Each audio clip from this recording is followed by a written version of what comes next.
The rain was relentless, hammering the windshield as I gripped the steering wheel, my knuckles white with tension. My son, Ethan, sat beside me, his headphones blasting music loud enough for me to feel the bass.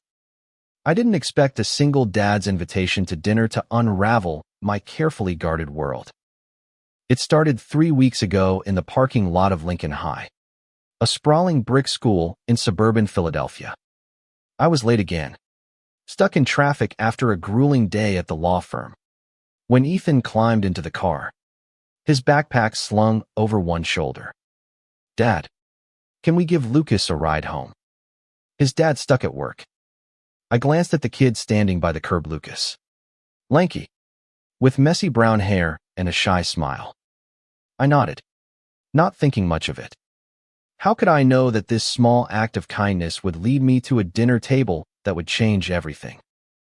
Lucas lived in a modest split-level house a few miles away, the kind with faded shutters and a basketball hoop rusting in the driveway. Ethan and Lucas chatted about school, video games, and some band I'd never heard of. I caught glimpses of Lucas in the rearview mirror, his quiet demeanor hiding something deep weight I recognized from my own teenage years.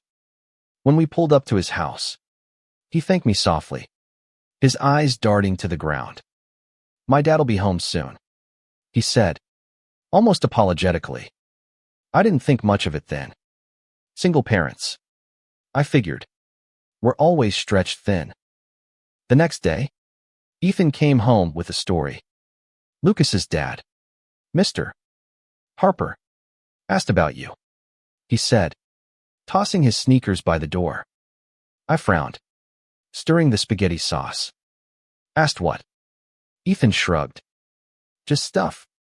Like what you do, if you're cool with me hanging out at their place." I laughed it off, but a flicker of curiosity sparked. Who was this Mr.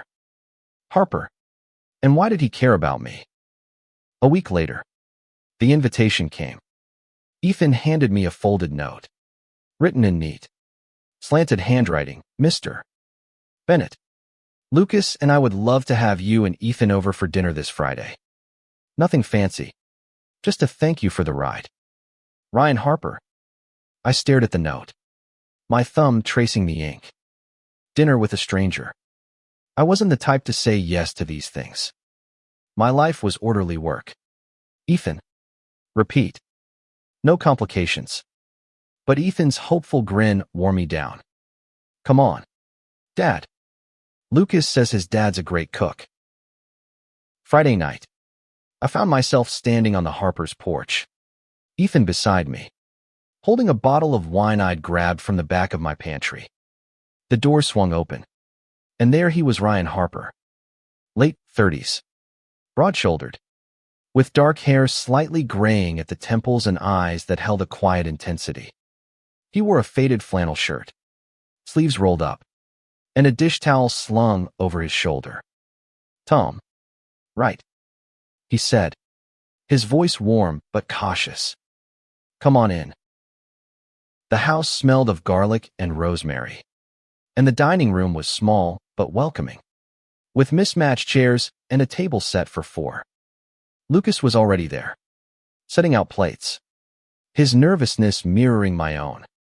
Ryan gestured to a chair, and I sat, feeling oddly out of place. Ethan, oblivious, launched into a story about a school project, and Lucas laughed, his guard dropping. Ryan caught my eye across the table, and for a moment, I forgot how to breathe. Dinner was simple: roasted chicken, mashed potatoes, green beans, but it felt like a ritual, each bite laced with something unspoken. Ryan asked about my work, my life, and I deflected, keeping it light. But his questions weren't casual. They carried weight, like he was searching for something. When he mentioned losing his partner 2 years ago, his voice cracked, and I saw the grief he carried, raw and unfiltered. I didn't know what to say. I hadn't let anyone close since my divorce 5 years ago. And here was this man, peeling back layers I'd buried deep. As the night went on, Ethan and Lucas disappeared to play video games, leaving Ryan and me alone with the dishes. "You're not what I expected," he said, scrubbing a plate. I raised an eyebrow. "What did you expect?" He smiled. A little sad. Someone less guarded. I froze, the dish towel limp in my hand. He wasn't wrong, but hearing it stung.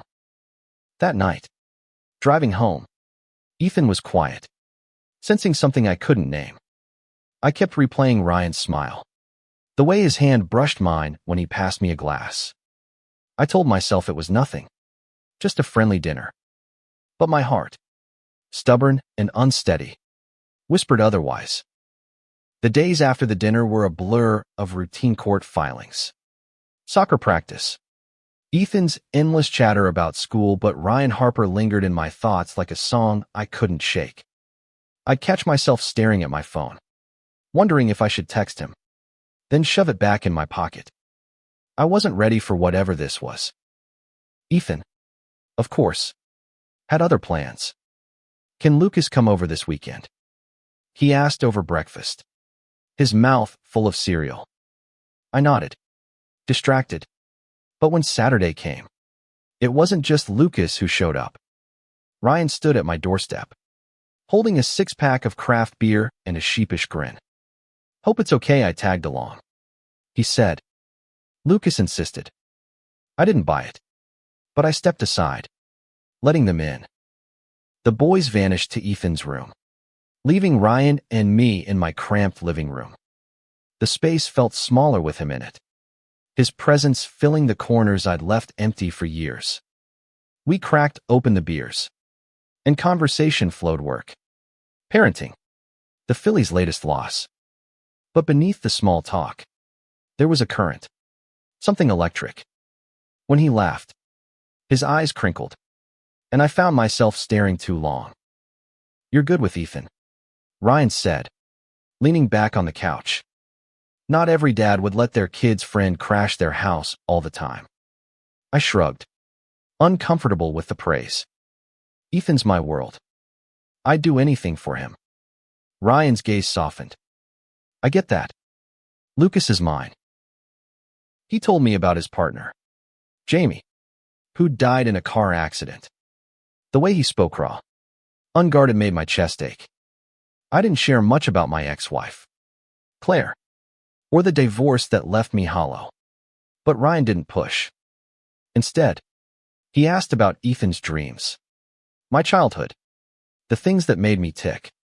It was disarming, the way he saw through my walls without trying to tear them down. By the time they left, the sun was setting, and I felt lighter, like I'd exhaled for the first time in years. Ethan noticed. "You like Lucas's dad, don't you?" he teased, smirking. I rolled my eyes, but my face burned. "Go do your homework," I muttered, dodging the truth. The next week, Ryan texted me, "Coffee tomorrow. Just us." My heart raced as I typed back, "Sure." We met at a small cafe downtown, the kind with exposed brick and overpriced lattes. Ryan was already there, nursing a black coffee, his flannel swapped for a navy sweater that made his eyes stand out. We talked for hours about nothing, about everything. He admitted he hadn't dated since Jamie, and I confessed I'd sworn off relationships after Claire.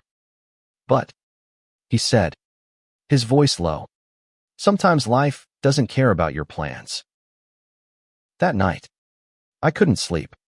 Ryan's words echoed, stirring something I'd buried long ago. I'd spent years convincing myself I didn't need anyone, that Ethan was enough. But Ryan's laugh, his quiet strength, the way he looked at Mike cracked the armor I'd built. I was terrified, not because I didn't want it, but because I did. Fear has a way of sneaking up on you, like a shadow you don't see until it's over your shoulder. I stood in my kitchen, staring at the coffee pot, replaying every moment with Ryan. What was I doing? Letting this man get under my skin. Ethan and Lucas were inseparable now, their friendship a bridge pulling Ryan and me closer. They'd spend hours at our house, or his, playing games, or sprawling on the couch with pizza. Ryan and I fell into a rhythm, shared rides, casual texts, the occasional beer after the boys went to bed. But every time his hand lingered near mine, or his eyes held mine too long, I'd pull back, my heart pounding with a mix of want and dread. One evening, Ryan invited us to a local fair, the kind with Ferris wheels and cotton candy. Ethan and Lucas ran ahead, their laughter cutting through the crowd. Ryan and I walked side by side, our shoulders brushing. "You ever think about starting over?" he asked, his voice barely audible over the music. I tensed, my throat tight. "Starting over's messy," I said. "I've got Ethan to think about." He nodded, but his eyes said he wasn't buying my excuse. At the fair, we ended up on a bench, watching the boys toss rings at bottles. Ryan's knee pressed against mine, and I didn't move away. "I'm not good at this," I admitted, staring at the ground. "At what?" he asked, his voice gentle. "Letting people in." He didn't push, just sat there, his presence steady. When he finally spoke, he said, "I'm not going anywhere, Tom. Not unless you tell me to." That night, I lay awake, my mind racing. I'd spent years avoiding this connection, vulnerability, the risk of losing someone again. Claire's betrayal had left scars, and I'd sworn never to let anyone close enough to hurt me. But Ryan wasn't Claire. He was patient, kind, and carried his own wounds. I wanted to let him in, but the fear of what it might cost what it might mean for Ethan held me back. The next day, Ethan came home with a question that stopped me cold. "Dad, are you and Mr. Harper dating?" His tone was curious, not judgmental, but my stomach dropped. "We're just friends," I said quickly, but his raised eyebrow told me he wasn't convinced. "Lucas thinks his dad likes you a lot." I didn't know how to respond, so I didn't. But the seed was planted, and it wouldn't stop growing. The air was crisp, the kind of autumn chill that made you pull your jacket tighter. Ryan invited us to his place for a movie night, and I couldn't say non it with Ethan's excitement and my own traitorous heart urging me forward. But as we pulled into his driveway, my nerves were a live wire. Inside, the living room was warm, with blankets strewn across the couch and a bowl of popcorn on the coffee table. Lucas and Ethan claimed the floor, sprawled out with pillows, while Ryan and I took the couch. The movie was some action flick the boys picked, but I barely followed it. Ryan's arm rested on the back of the couch, close enough that I could feel the heat of his skin. Every time he laughed or leaned closer to whisper a comment, my pulse spiked. Halfway through, the boys fell asleep, their snores blending with the movie's soundtrack. Ryan muted the TV, and the silence felt heavy, charged. "They're good kids," he said softly, his eyes on Lucas. "Yeah," I agreed, my voice rough. "They are." He turned to me, his gaze steady. "Tom, I need to say something." My heart stopped. "I like you. More than I should. Maybe. But I'm not good at pretending I don't." The words hit like a punch, stealing my breath. I wanted to say I felt the same, that he'd been in my head for weeks. But fear clamped down hard. "Ryan." I faltered, my hands clenching. "I don't know if I can do this." He didn't look away, didn't flinch. "I know it's scary. It's scary for me too. But I'd rather try and fail than wonder what could have been." I couldn't sleep that night, his words looping in my mind. The next day, I avoided his texts, burying myself in work. But Ethan's voice broke through my defenses. "Dad, you're happier when Mr. Harper's around. Why were you fighting it?" I stared at him, stunned. He was right. But admitting it meant facing parts of myself I'd locked away, parts I wasn't sure I was ready to confront. By the end of the week, I couldn't avoid Ryan anymore. He showed up at my office, unannounced, with 2 coffees and that same steady gaze. "You're running," he said, not accusing, just stating a fact. I sighed, leaning back in my chair. "I'm trying to protect Ethan. And myself." He set the coffee down, his hand brushing mine. "You don't have to do it alone, Tom." Saying yes to Ryan felt like stepping off a cliff. But I did it. We started small coffee dates, walks in the park, moments stolen when the boys were distracted. Each one chipped away at my walls. And I found myself laughing more, breathing easier. Ryan had a way of making the world feel less heavy. His warmth a counterpoint to my guarded edges. But the world wasn't always kind. At a school event, I overheard a group of parents whispering, their eyes darting toward Ryan and me. "Lucas's dad and Ethan's dad. That's unexpected," one said, her tone laced with judgment. I stiffened, but Ryan just squeezed my hand under the table, his smile defiant. "Let them talk," he whispered. "They don't get to decide who we are." Ethan and Lucas, bless them, didn't care. They'd tease us mercilessly, calling us old men when we held hands. But their acceptance was a lifeline. Still, I worried about Ethan. One night, as we washed dishes together, I asked, "You okay with this? Me and Ryan?" He shrugged, drying a plate. "As long as you're happy, Dad. And Mr. Harper's cool." His words were simple, but they carried me through the doubts. The real test came at Thanksgiving. Ryan invited us to his family's cabin in the Poconos, a cozy place nestled in the woods. It was just the 4 of us, but it felt like a family. We cooked, laughed, played board games by the fire. Ryan's hand found mine under the table, and for the first time, I didn't pull away. But as we drove home, a call from my ex-wife, Claire, shattered the warmth. "Tom, I heard about you and some guy," she said, her voice sharp. "Is this good for Ethan?" I gripped the phone, anger flaring. "Ethan's fine," I snapped. "Better than when we were together." Her words lingered, feeding my insecurities. What if I was moving too fast? What if this hurt Ethan in ways I couldn't see?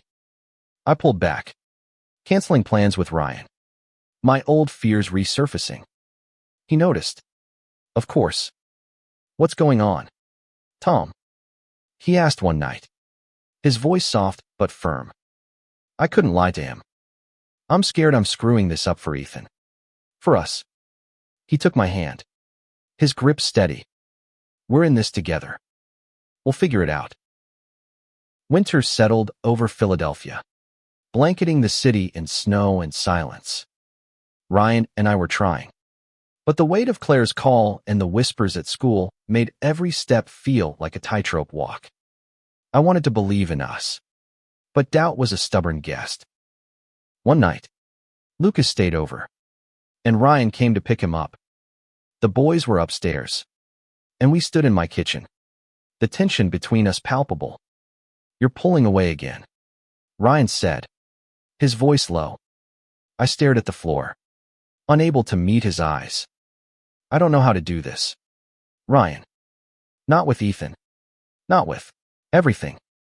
He stepped closer, his hand resting on my arm. "You don't have to have all the answers. Just don't shut me out." Before I could respond, Ethan bounded downstairs, his face pale. "Dad, Lucas isn't feeling good." We found Lucas curled up on the couch, his face flushed, his breathing shallow. Ryan's calm shattered, and I saw the fear in his eyes, the same fear I'd felt when Ethan was sick as a kid. We rushed Lucas to the hospital, Ryan gripping my hand in the waiting room as the doctors ran tests. It was just a bad flu, they said. But those hours bonded us in a way I hadn't expected.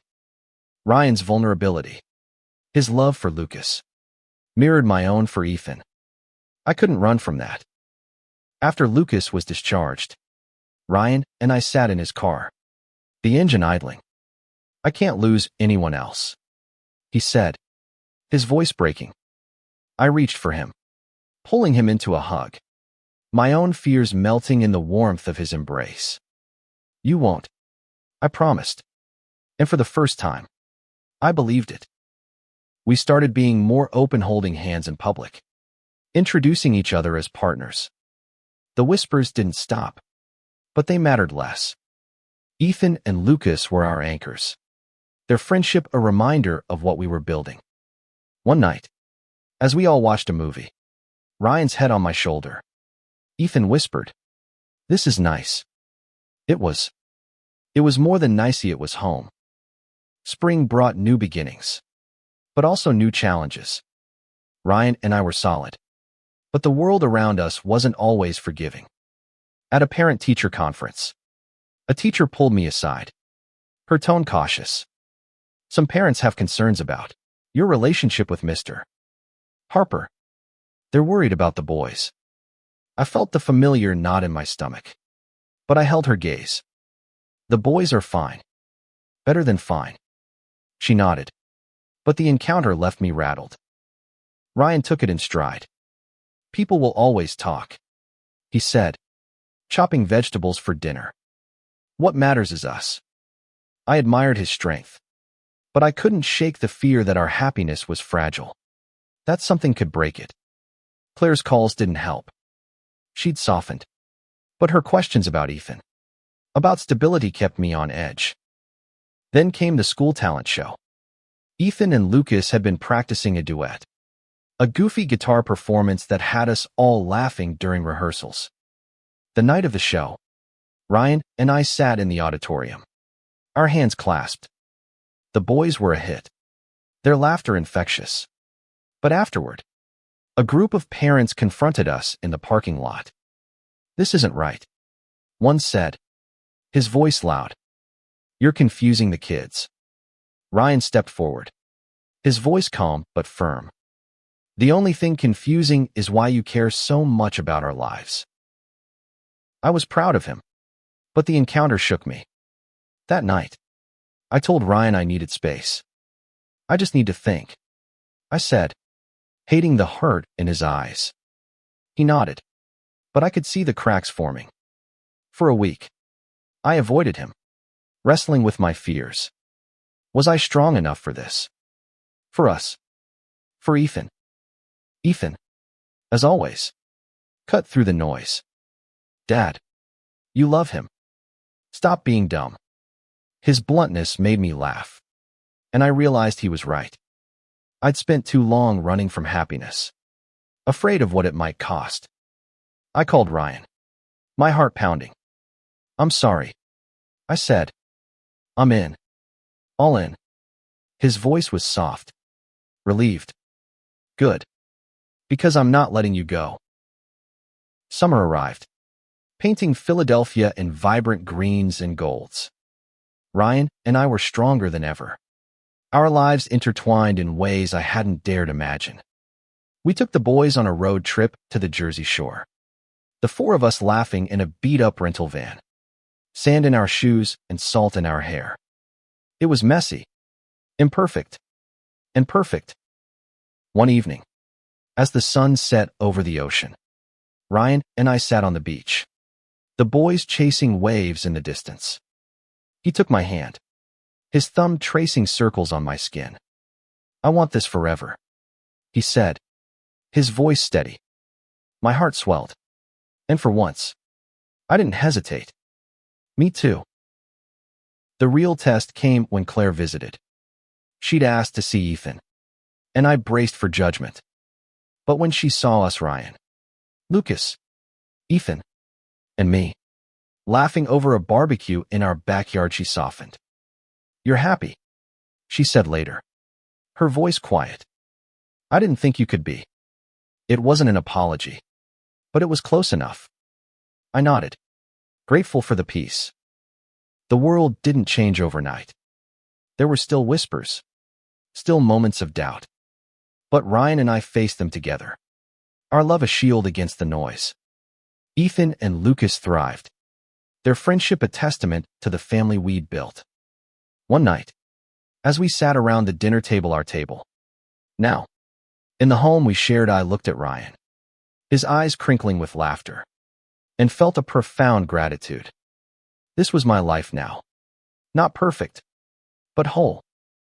We'd started as strangers, brought together by our sons, by chance, by a ride home in the rain. But somewhere along the way, we'd become more a family forged in courage, love, and the quiet beauty of second chances. And as I reached for Ryan's hand under the table, I knew I'd never let go.